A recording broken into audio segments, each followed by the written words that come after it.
Siguro nagsawa na rin yung si Chikatita. Alam niya namang wala siyang makikita sa amin ni Dara.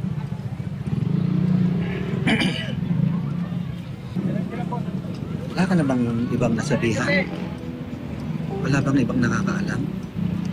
Ikaw, ako, si Tio. Tayo lang. Hindi ko sinabi sa nanay, kahit kaninong kamag-anak, hindi rin.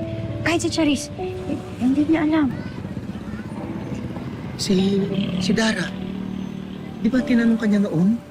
Sinabi ko nga na ikaw ang ama. At tinanggap niya. Kahit hindi niya tanggapin, sigurado rin akong ayaw niyang lumabas ang katotohanan. Kaya, safe tayo. Walang magiging anumang koneksyon si Jenny sa kanila.